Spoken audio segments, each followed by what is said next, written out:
Hello everyone, this doctor Pradeep Kumar, paediatrician from Nirmal. మీరు మీ పిల్లల యాంటీబయాటిక్స్ని కరెక్ట్గా మిక్స్ చేస్తున్నారా?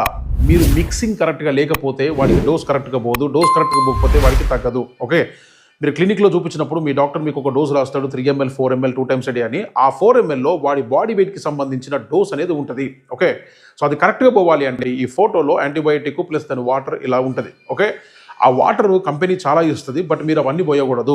చాలామంది పేరెంట్స్ చేసే మిస్టేక్ ఏమిటంటే ఆ వాటర్ మొత్తం పోసేసి ఊపి వాడికి ఇచ్చేస్తారు. రాంగ్ అది. ఓకే, ఇక్కడ ఒక చిన్న రింగ్ కనబడుతుంది కదా, ఆ రింగ్ వరకే వాటర్ నింపాలి. అయితే ఆ వాటర్ ఒకేసారి పోయొద్దు. మీరు కొంచెం కొంచెం పోసుకుంటూ షేక్ చేసుకుంటూ కొంచెం పోసుకుంటూ షేక్ చేసుకుంటూ ఆ రింగ్ వరకు లెవెల్ వచ్చేదాకా కరెక్ట్గా రింగ్ వరకు తీసుకొస్తేనే మీ డాక్టర్ రాసిన 4 ml డోస్ అనేది వాడి బాడీ వెయిట్కి ఈక్వల్గా ఉంటుంది. ఆ రింగ్ దాటిన వాటర్ ఒకటేసారి పోసి కలిపినా కూడా మీకు కొలత తెలియకుండా డోస్ తగ్గిపోయి మీ పిల్లలకి ఫీవర్స్ తగ్గకుండా ఉంటాయి. సో రింగ్ని జాగ్రత్తగా గమనించండి, అక్కడి వరకే నింపండి.